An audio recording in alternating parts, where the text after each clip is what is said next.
Assalamualaikum warahmatullahi wabarakatuh. Siapa yang gak kenal sosok hantu yang satu ini? Yaitu pocong. Ya, pocong adalah perwujudan makhluk halus yang sudah melegenda di tanah Indonesia. Sosoknya sering menampakkan diri dengan bentuk seperti manusia yang sudah meninggal. Wujudnya selalu berbalut kain mori dan terdapat ikatan di bagian kaki, perut, dan kepalanya. Pocong suka mengganggu manusia dengan cara menampakkan diri terhadap orang yang sedang sendirian, dan biasanya di tempat-tempat tertentu. Kemunculannya diawali dengan bau yang sangat busuk dan suka meniup dari belakang. Bahkan dia juga meludahi kepada orang yang diganggunya. Hantu yang sangat fenomenal ini juga sering terlihat di tempat-tempat yang dulunya pernah terdapat kejadian naas, seperti kecelakaan dan bangunan-bangunan yang sangat tua. Walaupun banyak sekali pendapat tentang asal-usul hantu yang satu ini, akan tetapi pada kesempatan kali ini Mr. Manyun akan menceritakan tentang awal kemunculan pocong di tanah Jawa. Tapi sebelum masuk ke ceritanya, buat kalian yang baru mampir ke channel ini, silahkan like, subscribe, dan aktifkan notifikasinya agar kalian gak ketinggalan video-video terbaru dari Mr. Manyun. Ingat, jangan ada misteri di antara kita. Inilah kisah misteri.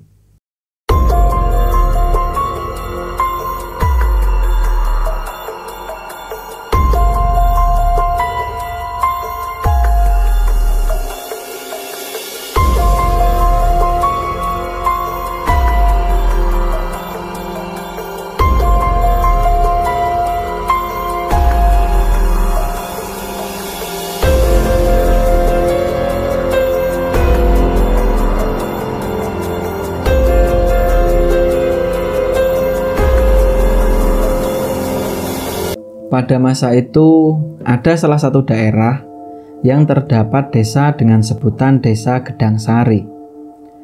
Desa itu sangat terkenal kala itu, karena hampir semua warganya bekerja sebagai pedagang. Mayoritas orang yang ada di desa itu suka membuat aneka makanan yang dibungkus dengan daun pisang dan dijajakan di depan rumah mereka masing-masing. Sehingga seiring berjalannya waktu, desa itu dijuluki dengan nama Pasar Gedang Sari. Pernah suatu ketika, di desa Gedang Sari ada seseorang yang bernama Jumadi. Jumadi adalah sosok pemuda yang hampir setiap hari disibukkan dengan bermabuk-mabukan dan suka sekali mengadu ayam. Banyak sekali orang-orang yang menasehati Jumadi kala itu. Akan tetapi, gak ada seorang pun yang bisa berhasil membuat Jumadi sadar untuk meninggalkan aktivitasnya itu. Mabuk mati, gak mabuk juga mati.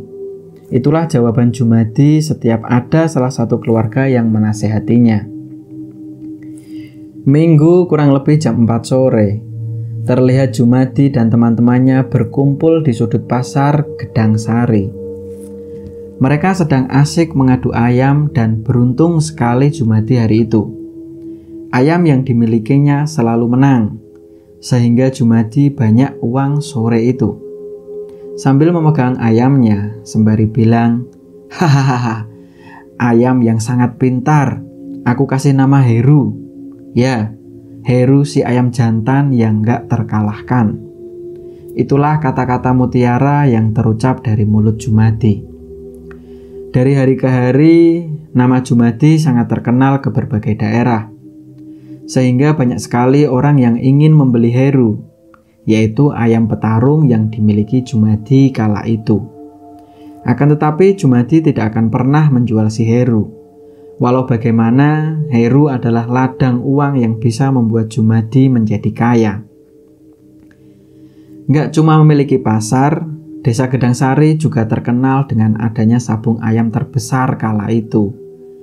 Pernah suatu ketika, ada seseorang dari luar daerah datang berkunjung di Desa Gedang Sari untuk menantang Heru, ayam jawara kepunyaan Jumadi itu. Kurang lebih jam 3 sore, semua orang berdatangan untuk melihat pertarungan itu. Banyak orang dari luar daerah juga sangat penasaran dan ingin melihat aksi Heru, sang jawara ayam milik Jumadi. Kurang lebih sekitar jam 4 sore, saatnya pertarungan ayam itu dimulai. Pertarungan kali ini taruhannya adalah ayam siapa yang kalah, maka akan dipenggal kepalanya. Suara teriakan dan sorak penonton membuat suasana lebih menegangkan.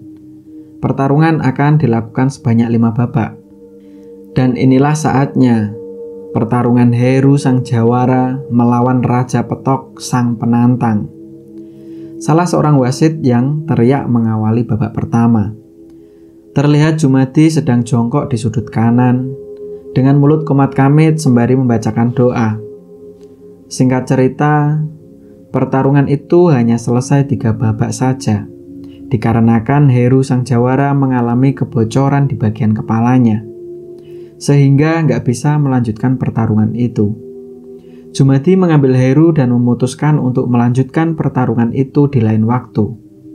Akan tetapi, semua penonton dan wasit menganggap bahwa pertarungan itu dimenangkan oleh Petok sang penantang. Jumadi murka kala itu. Dia nggak ingin melihat ayamnya mati. Tapi apalah daya, perjanjian di awal pertarungan sudah disepakati satu sama lain. Akhirnya dengan lenangan air mata, Jumadi menyerahkan ayamnya kepada sang wasit untuk dipenggal kepalanya. Jumadi hanya bisa pasrah dan berjalan menjauhi tempat itu. Kurang lebih berjalan 10 meter dari kerumunan itu, terdengar teriakan. "Matilah kau Heru, kali ini kamu kalah dan mati. 1, 2, 3. Kini Heru sang ayam jawara milik Jumadi telah mati. Jumadi lari menuju rumahnya sambil menangis. Di tengah perjalanan pulang, Jumadi bertemu sama perempuan cantik bernama Lintang. Lintang adalah perempuan paling terkenal nakal di kampung itu. "Kamu kenapa, Mas?" tanya Lintang. "Gak kenapa-napa," jawab Jumadi. "Kok kayak habis nangis, Mas?" tanya Lintang. Jumadi hanya diam dan berjalan menuju rumahnya. Lintang pun mengikuti Jumadi sampai rumah. Saking penasarannya, Lintang kembali menanyakan tentang apa yang terjadi pada Jumadi kala itu. Akhirnya, Jumadi menceritakan semua tentang Heru, yaitu sang ayam jawara yang kini sudah mati. Setelah panjang lebar mereka saling bercerita, dan Jumadi juga mengetahui semua tentang Lintang. Ya, Lintang yang dulu pernah jadi perbincangan di desa Gedangsari. Lintang pulang karena sudah bosan hidup di kota menjadi seorang pelacur. Pertemuan Jumadi dengan Lintang kala itu menjadi awal hubungan percintaan mereka. Hingga suatu ketika mereka melangsungkan pernikahan. Setahun setelah itu, Selasa kurang lebih jam 8 pagi, Lintang merasa kesakitan di perutnya. Mungkin itu pertanda Lintang akan segera melahirkan anak pertamanya. Melihat istrinya yang kesakitan, Jumadi memanggil seorang dukun bayi yang ada di kampungnya.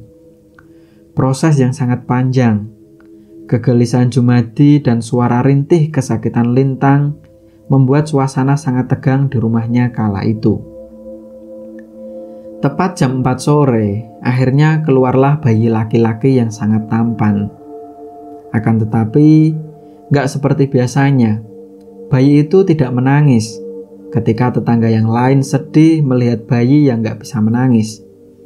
Akan tetapi, Jumadi justru senang sekali, karena menurutnya itu adalah tanda seorang bayi laki-laki yang akan menjadi jawara di muka bumi ini. "Bayi ini aku kasih nama Heru, biar jadi jawara seperti ayam bapak dulu, Nak," kata Jumadi sambil menggendong anak laki-lakinya itu. Singkat cerita, Jumadi dan Lintang membesarkan anaknya dengan jualan miras dan memberikan tempat untuk para pelacur yang ada di desa Gedangsari. Selain pasar, desa itu juga terkenal dengan adanya tempat hiburan malam yang selalu menjajakan miras dan tempat pelacuran. Hingga suatu ketika Heru telah menjadi dewasa. Buah jatuh nggak jauh dari pohon. Heru menjadi buas dan nakal melebihi bapaknya. Setiap hari Heru nongkrong dan minum di gerbang pasar Gedang Sari. Disitulah Heru dan teman-temannya mendapat uang dari pengunjung pasar tempat kelahirannya itu. Pernah suatu ketika, Heru bertemu sama salah satu gadis cantik yang ada di desanya itu. Namanya Lastri. Dia adalah anak Pak Kades. "Dari mana, cantik?" sapa Heru. "Dari rumah teman, Mas," jawab Lastri. "Aku antar pulang ya," kata Heru. "Gak usah, Mas, udah deket kok," jawab Lastri. Heru terpesona dengan kecantikan Lastri kala itu. Hari demi hari, Heru selalu ingin ketemu sama gadis itu. Tiap malam, Heru selalu berhayal untuk dapat menikahi Lastri, anak Pak Kades itu. Begitu juga dengan Lastri. Pertemuan itu membuat Lastri juga selalu membayangkan Heru. Lambat laun mereka berdua akhirnya semakin akrab dan sering bertemu. Akan tetapi kedekatan mereka tidak direstui sama Pak Kades. Pernah suatu ketika, Heru datang berkunjung ke rumah untuk melamar Lastri. "Kamu anak si Jumadi yang bajingan itu kan?" tanya Pak Kades dengan nada keras. "Iya, Pak," jawab Heru. "Kamu mau ngapain kesini?" tanya Pak Kades. "Aku mau melamar Lastri, Pak," jawab Heru. "Lamar-lamar? Gak usah. Mau jadi apa anakku nanti kalau punya suami kayak kamu?" kata Pak Kades sambil mengusir Heru dari rumahnya. Heru sangat kecewa dengan kejadian itu, sedangkan Lastri hanya bisa menangis di kamarnya. Sabtu jam 4 sore, suasana di desa Gedang Sari ramai seperti biasanya. Banyak orang lalu lalang dengan aktivitasnya masing-masing. Terlihat Heru sedang duduk di gerbang pasar dan menenggak minuman keras. Heru merencanakan sesuatu untuk dapat bertemu dengan Lastri. Kurang lebih jam 8 malam, Heru mengendap-endap di rumah Lastri, berharap bisa ketemu sama Lastri. Setelah susah payah agar tidak diketahui sama orang lain, akhirnya Heru bisa menemukan jendela kamar Lastri. Pelan-pelan Heru memanggil Lastri melalui celah lubang yang ada di kamarnya. Selang beberapa detik, akhirnya Lastri mendengar suara Heru dan membuka jendela kamarnya. Heru pun langsung masuk melalui jendela kamar itu. Mereka berdua sama-sama melepas rindu yang beberapa hari tidak bertemu. Aktivitas mereka berdua tidak diketahui sama orang tua Lastri. Dan hampir tiap malam, Heru selalu ada di kamar Lastri. Karena saling mencintai, mereka juga sering melakukan hubungan terlarang. "Aku akan menikahimu, Lastri," bisik Heru. "Bagaimana dengan bapak, Mas?" sahut Lastri. "Kamu tenang aja. Suatu saat nanti bapakmu pasti akan percaya sama aku kalau aku adalah suami yang pas buat kamu," jawab Heru meyakinkan Lastri. Lastri hanya mengangguk dan tersenyum sembari yakin dengan kata-kata Heru.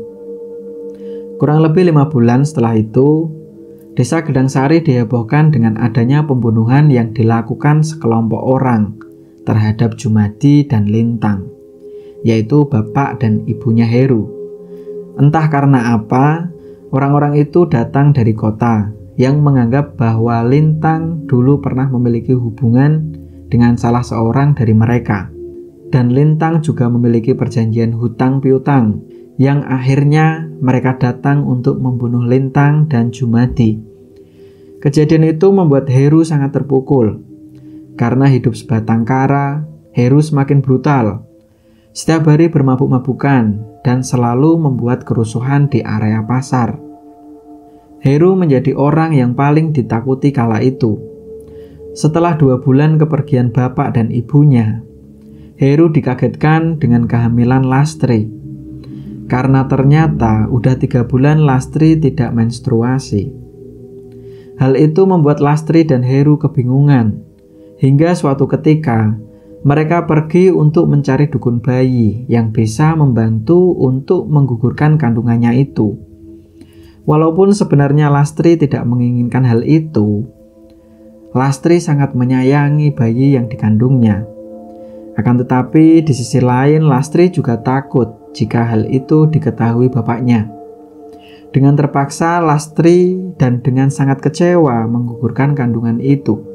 Akan tetapi udah 3 dukun bayi yang membantu menggugurkan bayi itu. Belum ada seorang pun dukun yang bisa melakukannya. Bayi dan kandungannya itu sangat kuat. Hari demi hari mereka lalui dengan penuh kecemasan. Heru pun berjanji akan membawa pergi Lastri dan melahirkan anaknya suatu hari nanti. Belum sempat hal itu terjadi, kurang lebih jam 4 sore, waktu Heru dan teman-temannya sedang pesta miras di gerbang pasar itu. Tiba-tiba Heru merasakan sakit yang luar biasa. Jantungnya terasa sakit dan sesak nafas. Mungkin karena Heru terlalu banyak minum. Tepat jam 6 sore, desa Gedangsari sedang diguyur hujan yang sangat lebat. Akhirnya Heru menghembuskan nafas terakhirnya. Banyak orang yang bersorak gembira mendengar kematian Heru. Ya, Heru si anak nakal yang selalu meresahkan warga Gedangsari. Jasad Heru harus segera dikuburkan, karena adat di desa itu tidak pernah menunda pemakaman ketika ada yang meninggal. Sedikit sekali orang yang mau membantu pemakaman Heru malam itu. Akhirnya teman-teman Heru sambil sempoyongan, karena masih ada efek minuman keras tadi sore. Mereka terpaksa membantu penggalian kubur untuk sahabatnya itu. Cuaca semakin memburuk ketika jasad Heru diangkat dari rumah menuju masjid untuk disolatkan. Dengan cuaca yang kurang mendukung, akhirnya jenazah disolatkan di rumah duka. Hujan semakin lebat, disertai angin yang sangat kencang. Hanya Mbah Mudin dan teman-teman Heru yang mau mengantar jenazah itu. Mbah Mudin adalah perangkat desa yang ditugaskan sebagai kaur keagamaan di desa Gedangsari. Sekitar jam 9 malam, dengan terpaksa jenazah Heru diangkat dan diantar ke pemakaman. Banyak warga yang hanya melihat dari teras rumah. Mereka menertawakan jasad Heru yang kini tidak bernyawa lagi. Kurang lebih 10 menit, akhirnya sampailah di pemakaman. "Loh, kok cuma segini?" kata Mbah Mudin sambil menunjuk ke lubang pemakaman. "Susah, Mbah.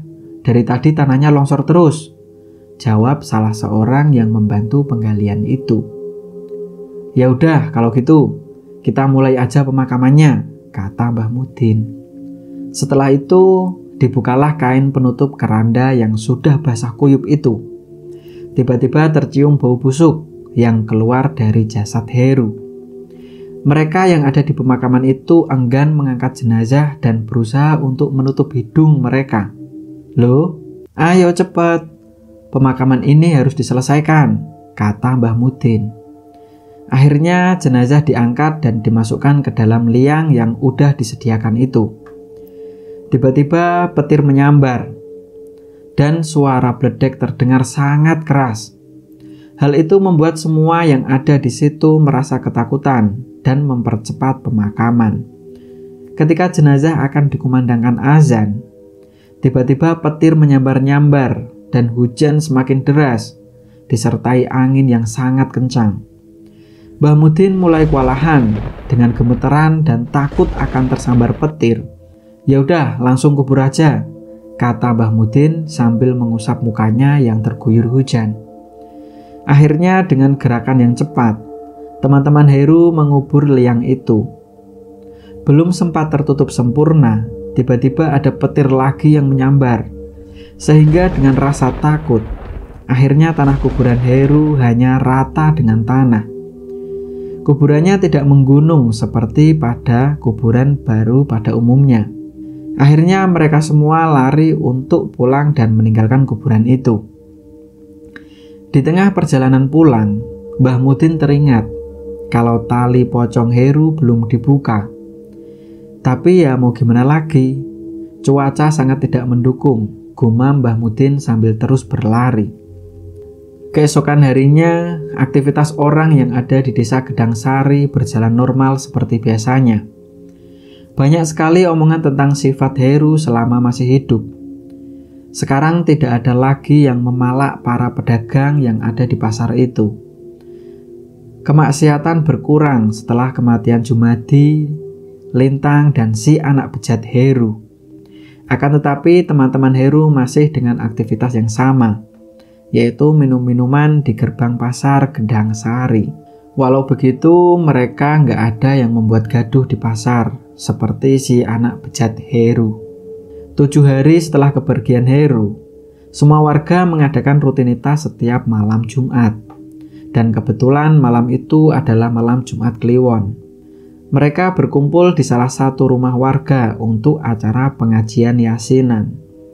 Akan tetapi, pengajian itu bukan untuk Heru si anak bejat yang kini udah di alam kubur. Acara itu selesai tepat jam 10 malam. Tiba-tiba tercium aroma yang sangat busuk. Semua orang bertanya-tanya tentang dari mana bau itu. Kok seperti bau busuk waktu pemakaman Heru ya? Gumam Mbah Mudin kala itu. Sedangkan warga yang lain belum pernah mencium aroma itu, kecuali teman-teman Heru yang kini masih setia dengan alkohol dan rongkrongannya. Suasana malam itu sangat sunyi. Tepat jam 12 malam, saat semua warga Gedang Sari sedang tidur nyenyak, tiba-tiba ada suara ketok-ketok pintu di rumahnya Mbah Mudin. Suara itu membuat Mbah Mudin terbangun dari tidurnya. "Siapa sih malam-malam gini bertamu?" gumam Mbah Mudin. Suara itu semakin keras. Akhirnya Mbah Mudin beranjak untuk melihat siapa yang ketok pintu rumahnya itu. Perlahan pintu itu dibuka. Dan Mbah Mudin dikejutkan sosok pocong yang berdiri tepat di depan pintu rumahnya. Mbah Mudin gemeteran sambil menutup kembali pintu rumahnya. Tiba-tiba terdengar suara dari luar. "Cong culidin, cong culidin, cong culidin." Suara itu mirip sekali dengan suara Heru. Entah apa maksud pocong itu. Mbah Mudin masih sangat ketakutan. Kurang lebih 5 menit suara itu tiba-tiba menghilang. Pocong itu lompat-lompat dan pergi menuju rumah warga yang lain. Keesokan harinya, Mbah Mudin menceritakan ke warga yang lain tentang kejadian semalam. Dan ternyata hampir semua warga juga mengalami hal yang sama, yaitu ada sosok pocong yang ketuk pintu rumah. Pocong itu lompat-lompat sambil bilang, "Cong culidin, cong culidin, cong culidin." Dan suaranya mirip si Heru, si anak bejat itu. Warga Gedang Sari sejak itu merasa ketakutan dengan adanya sosok pocong yang muncul hampir setiap malam. 1 bulan sudah desa Gedang Sari dihantui sosok pocong Heru. Pernah suatu malam, ketika Lastri sedang melamun di kamarnya, tiba-tiba Lastri mencium aroma yang sangat busuk. Dan gak lama terdengar suara bisikan dari luar jendela. "Dek Lastri, Dek Lastri, Dek Lastri." "Kok kayak suara Mas Heru ya?" "Mas Heru kan udah mati," gumam Lastri waktu itu. Entah apa yang dirasakan Lastri. Mungkin saking kangennya sama Heru. Akhirnya dengan berani dia membuka jendela kamarnya. Tiba-tiba Lastri dikagetkan sosok pocong yang berdiri di luar jendela. "Ini Mas Heru kan?" tanya Lastri. Akan tetapi pocong itu hanya mengangguk dan bilang, "Cong culidin, cong culidin, cong culidin." "Mas Heru ngomong apa?" tanya Lastri. Pocong itu hanya diam dan menatap perut Lastri. Entah karena ikatan cinta yang begitu kuat. Tiba-tiba Lastri menangis sambil memegang perutnya. "Bapak pulang, Nak. Bapak kangen sama kamu." "Kenapa sih, Mas, kamu harus pergi?" "Perutku semakin membesar. Aku takut kehamilanku diketahui Bapak, Mas," kata Lastri sambil terus mengelus perutnya. Pocong itu hanya diam dan pergi dengan melompat-lompat. "Bapak udah pergi lagi, Nak. Yuk kita tidur," kata Lastri sambil menutup jendela kamarnya. Malam itu juga Lastri mimpi ditemui sama sosok pocong Heru. Pocong itu bilang, "Dek Lastri, tolong sampaikan ke Mbah Mudin. Cong Culidin, pocongku uculi Mbah Mudin. Setelah itu pocong itu menghilang dan Lastri pun terbangun dari tidurnya. Mas Heru pasti kesakitan. Besok aku bilang sama Mbah Mudin untuk melepas tali pocong Mas Heru, gumam Lastri kala itu. Keesokan harinya, Lastri ingin menemui Mbah Mudin di rumahnya. Sesampainya di sana, Lastri melihat banyak orang yang ada di dalam rumah Mbah Mudin. Dengan rasa penasaran, Lastri melihat ada apa yang terjadi. Ternyata pagi itu Mbah Mudin sedang sekarat. Dengan adanya kondisi Mbah Mudin yang seperti itu, akhirnya Lastri kembali untuk pulang. Aduh, maaf ya Mas Heru, Mbah Mudin lagi sekarat. Aku nggak bisa sampaikan pesanmu kepada Mbah Mudin, gumam Lastri sambil berjalan pulang. Selang beberapa menit ketika Lastri sampai rumah, terdengar suara pengumuman dari masjid kalau Mbah Mudin telah meninggal dunia. Mas Heru, jangan tinggalkan Lastri mas. Aku nggak bisa merawat anakmu sendirian mas, gumam Lastri sambil memegang perutnya. Hari demi hari, kehidupan Lastri semakin kacau. Dia mengurung diri di kamarnya. Sedangkan warga desa Gedang Sari masih selalu dihantui sama sosok pocong Heru yang selalu menampakkan diri. Akan tetapi pocong itu sudah tidak lagi bilang Cong Culidin. Pocong Heru berubah dengan mata merah dan wajah yang hitam. Perut Lastri semakin membesar. Lastri tidak kuat dengan beban hidup yang dialaminya. Hingga suatu ketika, Lastri menghilang selama 3 hari. Pak Kades bingung, anak perempuan satu-satunya pergi entah kemana. Terima kasih sudah mendengarkan cerita ini. Kemana perginya si Lastri? Nantikan cerita selanjutnya. Assalamualaikum warahmatullahi wabarakatuh.